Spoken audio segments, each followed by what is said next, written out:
G rainbow ఛానల్కి స్వాగతం. ఇంతకుముందు వీడియో ప్రేమ గురించి మాట్లాడినప్పుడు కొంచెం ఏదో షేక్ అయ్యి నేను రాలేకపోయాను. యాక్చువల్లీ నేనే కూర్చుని మాట్లాడుతున్నాను, కానీ అదేదో స్క్రీన్లో ల్యాడర్లో వచ్చింది. దానికి కొంచెం అడ్జస్ట్ అవ్వండి ఆ వీడియోకి. కానీ వాయిస్ ఓవర్ అంతా చాలా బాగుంది. విని లైక్ చేసి షేర్ చేయండి. ఆ చిన్న మిస్టేక్కి మళ్ళీ సారీ చెప్తున్నాను. ప్రేమ అనే వీడియో, దీని ముందర వీడియో. సో ముందర వీడియోలో మనం భావాలు ఇంట్రడక్షన్ చూసాం. నిన్నటి వీడియోలో ప్రేమను గురించి మాట్లాడి చూసాం కదా. ఇప్పుడు నెక్స్ట్ వీడియో ఏంటంటే హాస్యం గురించి. ఈ రెండో భావం మనం హాస్యం గురించి మాట్లాడదలుచుకున్నాం. హాస్యం అంటే చాలా కష్టమైన భావం. అందరినీ నవ్వించడం, ఎట్లాగైనా సరే ఫన్నీగా, హాస్యంగా, ఒక కామెడీగా యాక్ట్ చేయడం అనేది చాలా కష్టం. అది అందరూ చేయలేరు. తర్వాత ఈ హాస్యం అన్నది మీరందరూ వినే ఉంటారు. చాలా ఫేమస్ వాళ్ళు ఉన్నారు. విజయ్ సలీం, తర్వాత మన ఏమిటి బాలరాజకం, జబర్దస్త్ టీంలు, వాళ్ళు ఎంత హాస్యం పండిస్తున్నారు, ఎంతమందిని నవ్విస్తున్నారు. సో అన్నింటిలో జీవితంలో హాస్యం అనేది ఉండాలండి. ఎప్పుడు మనం మూతి ముడుచుకునే కూర్చుంటాం, ఎవరితో కలవం. నాకు నవ్వడం ఇష్టం ఉండదు, మాట్లాడడం ఇష్టం ఉండదు, ఒకరితో కలవడం ఇష్టం ఉండదు, నేను నా అంతటి నేనే ఉంటాను, నాకు ఇష్టం చేసుకుంటా అంటే ఎవరు మనల్ని ఇష్టపడరు. మనం ఏంటంటే హాస్యం చేసినప్పుడు కూడా ఎక్కువ మోతాదులో కాకుండా ఏదంతవరకు ఉంటే అది కూడా చాలా బాగుంటుంది.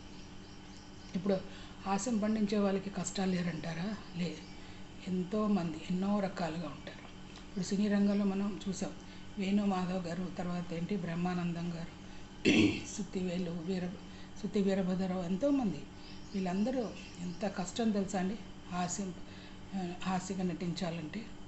ఇంగ్లీష్లో మౌత్ అంటాం, ఫన్నీ కామెడీ. మీరు రోజు యూట్యూబ్ వీడియోస్ చూస్తారు, షార్ట్స్ చూస్తారు, జోక్స్ వింటారు, నవ్వుతారు.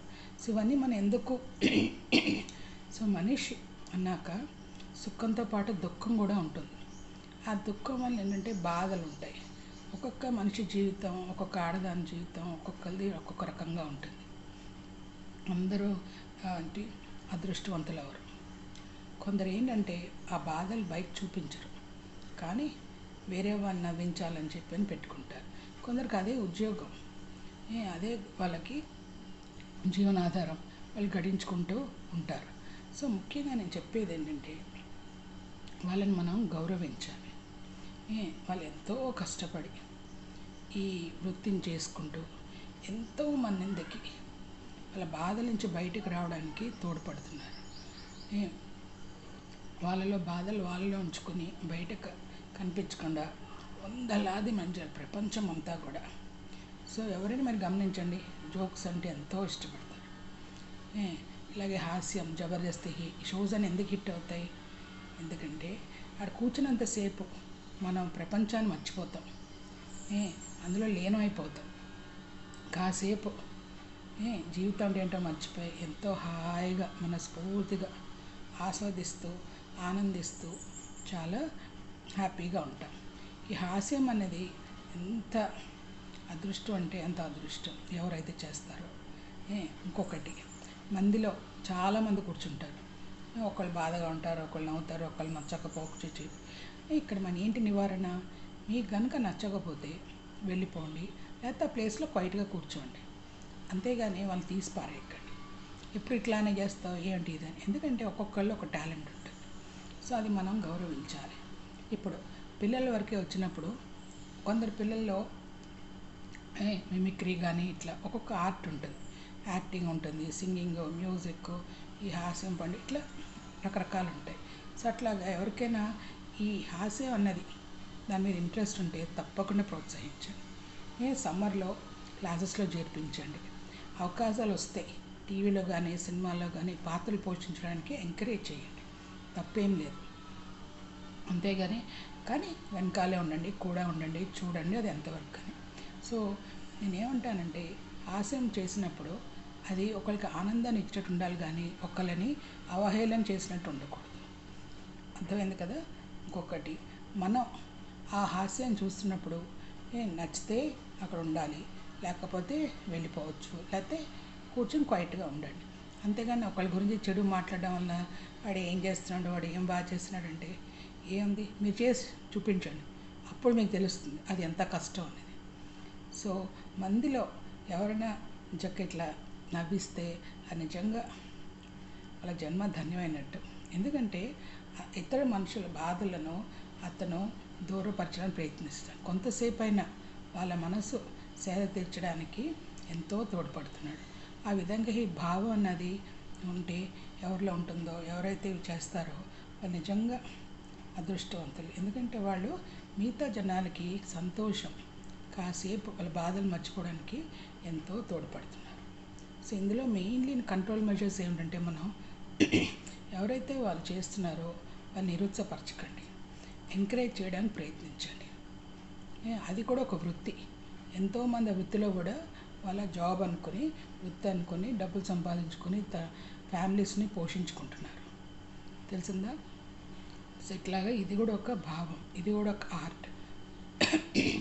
అందుకే ఇట్లాంటి ప్రోగ్రామ్స్ ఎక్కువ క్లిక్ అవుతాయి. యూట్యూబ్లో కూడా చూడండి, ఇట్లాంటివి ఎక్కువ వ్యూస్ వస్తాయి, ఎంతోమంది లైక్స్ కొడతారు, షేర్ చేస్తారు. ఆ విధంగా ఎంతో ఇంపార్టెంట్. కానీ ఇప్పుడు కొందరు సంసారాల్లో, కొందరు ఫ్యామిలీస్లో ఏమవుతుంది, ఇది పక్కన పెట్టేస్తారు, ఏంటది చీప్గా అనుకుంటారు. అట్లాంటప్పుడు ఆ పిల్లల టాలెంట్ అన్నప్పుడు వాళ్ళు చిన్నపుచ్చుకుంటారు. అలా మనం ఎంకరేజ్ చేయనప్పుడు ఏమవుతుందంటే ఆటోమేటిక్గా వాళ్ళే డిప్రెషన్లోకి వెళ్ళిపోతారు. తర్వాత ఏమవుతుంది, చిన్నవాళ్ళు అవని, పెద్దవాళ్ళు అవని, ఆడవాళ్ళు అవని, ఎవరైనా సరే తర్వాత వాళ్ళు ఏంటంటే డిప్రెషన్లోకి వెళ్ళిపోయి చదువు మీద ఎఫెక్ట్ పడుతుంది, హెల్త్ మీద ఎఫెక్ట్ పడుతుంది. అట్లనే ఇప్పుడు జాబ్స్కి వెళ్తున్నప్పుడు కూడా ఎవరైనా సరే మీకు తెలిసిన వాళ్ళు ఉంటే రికమెండ్ చేయండి. మీలో నిజంగా వాళ్ళలో టాలెంట్ ఉందనిపిస్తే తప్పకుండా రికమెండ్ చేయని చూడండి. మీ వీలైనంత వరకు సహాయం చేయండి వాళ్ళకి. ఎందుకంటే ఈ హాస్యం అనేది ఎంతోమందికి సంతోషాన్ని పండించే భావం. సో మనకు తోచింది మనం హెల్ప్ చేయగలిగితే ఆ మనిషికి ఏదో ఒక రూపంలో తెలిసిన వాళ్ళకి రికమెండ్ చేయడము, తర్వాత వాళ్ళ సంసారానికి, వాళ్ళ జీవితానికి ఒక ఆధారం అవుతుంది. సో ఇట్లాగా నాకు తోచింది హాస్యం గురించి చెప్పాను.